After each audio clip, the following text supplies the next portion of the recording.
Japanese inlines go vroom. Italian V4s go vroom. And Harley Davidsons go potato, potato, potato, potato, potato, potato. Harley Davidson is one of the most recognizable brands in the world.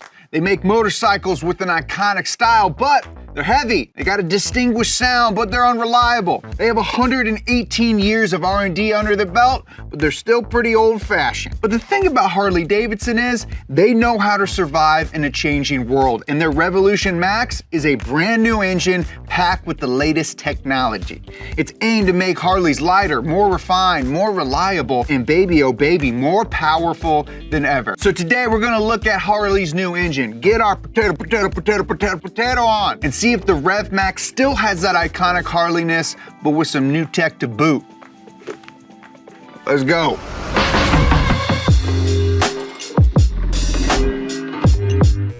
A big thanks to Skillshare for sponsoring today's episode. Skillshare is an online learning community with thousands of inspiring classes for creators. Explore new skills in photography, deepen existing passions with writing, or get lost in the art of animation. Today I really want to highlight a skill that we all take for granted: using a knife in the kitchen. This is Knife Skills, a mini class to chop like a chef by professional head chef Alana Karp. In under 20 minutes, Alana gives you a full tutorial on the best forms of slicing, dicing, and of course, knife safety so you don't get any fingertips in your steak julienne. Because Skillshare wants you to continue learning, there are no ads so you can stay focused. They're always launching new premium classes, and now Skillshare's entire catalog offers subtitles in Spanish, French, Portuguese, and Dutch.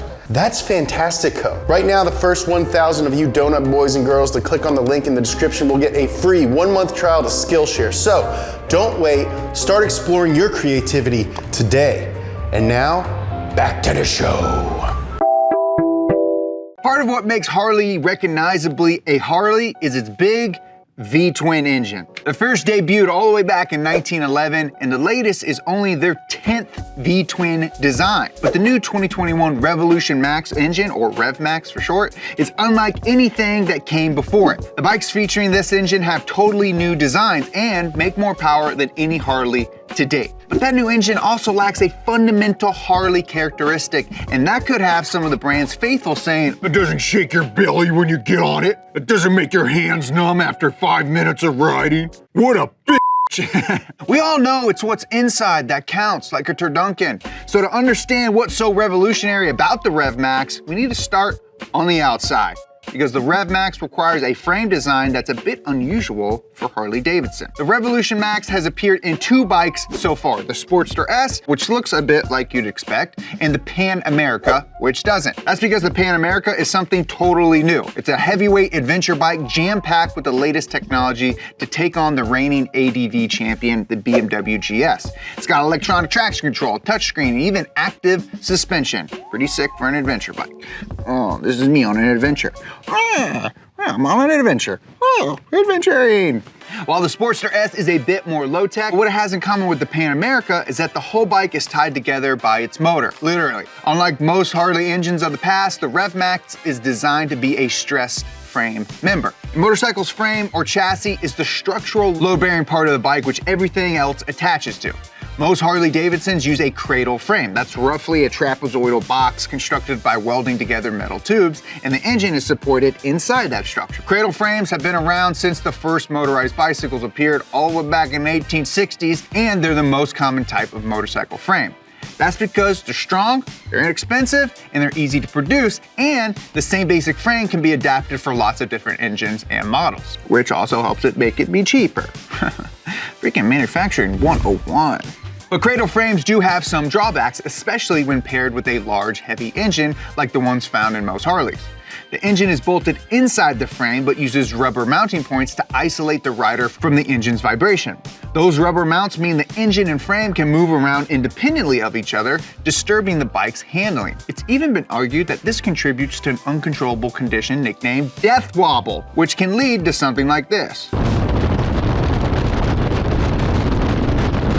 Unlike every other Harley currently on sale, Bikes featuring the RevMax use the engine as a stress frame member. The front frame, mid frame, and the tail section all bolt directly to the engine at different points. So instead of it being supported by a separate frame, the engine is a structural, load-bearing part of the frame. Using the engine this way makes for an overall lighter motorcycle and eliminates flex that can lead to poor handling. A stiffer chassis means more precise feel, and less weight means better acceleration, braking, and fuel economy. That's why many sport and sport touring bikes use this frame design. And someone might say that this is a very un-Harley way of building a bike, since all modern Harleys use a cradle frame.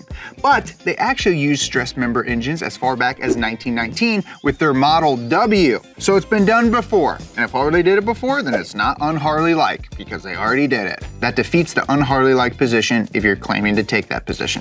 You know what position I like to take? Yeah. Unlike most Harley engines, the RevMax features liquid cooling, dual overhead cams, and 4 valves per cylinder. I say most Harley engine because in 2001, they debuted the first Revolution motor, which had all of those. Friggin' it was sick. It was in the V-Rod. I wanted a V-Rod because I had a 2003 Harley F-150, and they had a 2003 Harley Davidson V-Rod, which had a similar paint scheme, and I was like, dude, I got my Harley F-150 with a sick supercharged motor in it, and then I gotta have my sick Harley V-Rod in the back, just gobble up the ladies. Because if I know one thing, it's younger women love V-Rod motorcycles. The original Revolution was co-developed with Porsche for an all-new V-Rod, a bike designed to attract new customers to the brand. Sound familiar? Here's a little turn in the story. The V-Rod was well received by journalists and magazines, but the reaction from fans wasn't so positive, although I think it's sick. It was simply too different, and many diehard fans didn't consider it a real Harley. There are even reports of V-Rod owners being denied admission to Harley owner clubs, and Harley dealers refusing to work on their bikes. What? That's insane! The bike is sick. They built it with Porsche. The engine was like insane. They stress tested that engine for like 100 hours non-stop or something. If you wanna know more, click right up here. I wrote it up to speed about it way back in the day. That engine's sick. It's really awesome. So maybe Harley should be worried about a repeat of that, because the RevMax is even less like a typical Harley motor than the Revolution was. Now it's easy to see how different the RevMax is with a simple spec for spec comparison. For that, we picked the king of Harley engines, the Screaming Eagle. 131. Okay, that's a street legal crate motor based on their most advanced air-cooled design, the Milwaukee 8. There's a lot of numbers, there's a lot of animals, there's a lot of towns. All you gotta know is that we're gonna pick that one, we're gonna compare it against our beautiful RevMax. The Milwaukee 8, so called because of its 8 valves. That's 4 valves per cylinder because there's 2 cylinders, and that's exactly what the RevMax has. But the similarities, they pretty much end right there. The air-cooled Screaming Eagle is huge with a total displacement of 2,147 cc's, much larger than the liquid-cooled RevMax at 1,250 cc. That displacement difference explains their difference in torque, 131 foot-pounds in the Screaming Eagle, 94 foot-pounds in the RevMax. But horsepower is where things get interesting. The RevMax is the most powerful road-legal Harley Davidson engine ever built, making 150 horsepower in the Pan America. That Screaming Eagle, with nearly an extra liter of displacement, makes just 121 horsepower. The reason the RevMax makes so much more power? Because, like its name suggests, it can rev. Vroom! That's something Harleys have never, ever really been known for. Unless we're talking Buells, but that's different. Don't hit me up with the Buells, okay? I'm about to buy a Buell. I'm about to buy a 1190 RX. You guys are gonna be like, yo, Jerry's got an American-made superbike? Yes, I did. That Screaming Eagle achieves peak power around 5,600 RPM shortly before its redline, but the RevMax spins up to 9,500 RPM faster than any previous Harley. The reason it can rev so high is because nearly everything about the engine was designed to do that. We made an entire episode about what limits engine speed, and I'm pretty sure Harley engineers watched that before designing the RevMax. I don't want to say they 100% did, but maybe one of them have seen it. Unlike previous Harleys, it's got a short stroke, just 2.83 inches, and that reduces the inertia the engine has to overcome to make the pistons change direction. Combined with the large bore, 4.13 inches, and you've got an aggressive 13-to-1 compression ratio, much higher than the Screaming Eagle's 10.7-to-1. High compression lets an engine extract the maximum energy from its fuel, but it can also lead to detonation or not. Hey, it's me. I'm a Harley engine. I'm about to blow up. If you hear knock in a Harley engine, just get your pocketbook out and then just go to your dealer and say, just take my money. Take my money. But a byproduct of building an engine to rev high is that you incorporate features that can also increase longevity, reliability, and even fuel economy. So to avoid knock, the Rev Max is the first Harley engine to use variable valve timing. That's right, it's very similar to your VTEC Honda. Now all the Honda boys watching perked up. Did you perk up a bit, Harley and Honda? Variable valve timing retards ignition if detonation is detected, but it can also advance ignition to optimize combustion for higher engine speeds. The Rev Max uses 2 spark plugs per cylinder to maximize the power of its combustion, but that also uses fuel more efficiently. And it's got forged oil-cooled pistons to deal with the friction and heat of high RPMs, and those should also be more durable under daily use. It's like manufacturers being able to build cars that can go 200 miles an hour. Yeah, you're not gonna go 200 miles an hour, but when you're at 70, it's like barely even a sweat for the car. Same thing's going on with this engine. When you can make it be real tough and big and strong when you're just cruising, it's like friggin', just like one warm-up lap across the old track. Yeah, your boy was an athlete. I used to run the 400-yard dash in a minute too. With all the differences in technology, someone could say the Rev Max isn't a real Harley because it revs too high, makes too much power, and it's too durable, reliable, and efficient. But when you put it that way, it sounds really dumb. What's inside the Rev Max is genuinely revolutionary for Harley. Yes, they've tried some of these things before and that wasn't well received by some fans, but this time it all seems to add up to an overall better engine. And the thing is, it's not like this technology is revolutionary for the rest of the engine world. We've been doing this stuff for years. And the fact that it took Harley that long to implement this technology is kind of surprising. What the heck were they doing? Just appeasing all of their Harley biker boys? Just being like, oh no, we can't offend them. They buy pins and leathers and t-shirts apparently that I can't buy. But there may still be good reason to think the Rev Max isn't a real Harley motor, and it's actually something much less tangible, but still uniquely Harley. And it all stems from when the engine makes power, not how it does. Nearly every Harley V-twin before the Rev Max had a few features in common. The angle between the cylinders is 45 degrees, and the connecting rods shared a single crank pin. That shared crank pin means they're nearly impossible to balance. The narrow angle means the crankshaft can't be counterweighted against vertical vibrations, almost like a single-cylinder engine. But that vertical balancing turns into fore-aft oscillations as the rotating counterweight swings back and forth. That's the reason why Harleys are known for vibrations. That narrow 45-degree angle has another consequence too. 4-stroke engines take 2 full rotations of the crank, or 720 degrees, to complete the combustion cycle. A 45-degree V-twin with a common crank pin has an odd firing pattern. Cylinder 1 fires, the crank rotates 315 degrees, cylinder 2 fires, and then the crank has to rotate 405 degrees before cylinder 1 can fire again. That offset pattern of power strokes is the key to the most distinctive Harley characteristic of all: the sound. The Harley sound is so tightly linked to the brand that they even tried to trademark it. They tried to trademark potato, potato, potato, potato, potato, potato, potato, potato.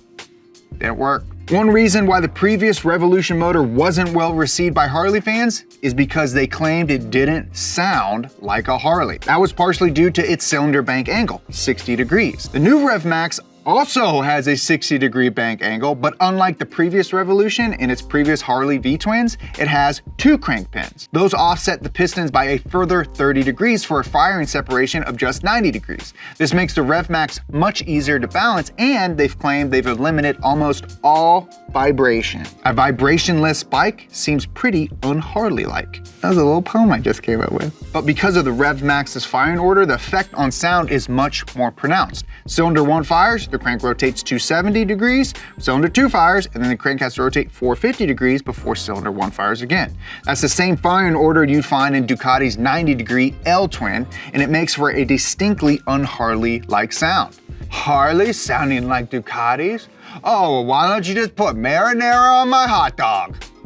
I just invented a new dish. You can thank me later. You can bet when diehard fans hear the new Rev Max, the lack of a Harley rumble will make some of them say, that's not a real Harley. But you simply can't please everyone, and Harley knows that a company can't survive by its heritage alone. If they want to attract new buyers to the brand, they have to innovate and run the risk of alienating their longtime fans. All comes down to your fan base. Harley Davidson's fan base, whether you like it or not, is dying off. Also, cool kids on the block are making Harleys sick again, as well as wheeling Harleys. So maybe they don't have to do this Rev Max engine stuff. Maybe they can stick to their core and get guys who race them. They're racing Harleys now on road courses, which is sick. They're doing all sorts of stuff. Harley is coming back, and maybe they don't need this stuff to survive. Who knows? Only time will tell. Hey docs, stop wearing layers upon layers of Yoda's Tacos t-shirts this winter. Just buy the all-new Yoda's Tacos hoodie and sweatpants. They're exactly like the shirt, except thicker and with the hood and a fun drawstring and pants. Get yours today at donutmedia.com. Don't be a chilly Billy, be a warm Norm.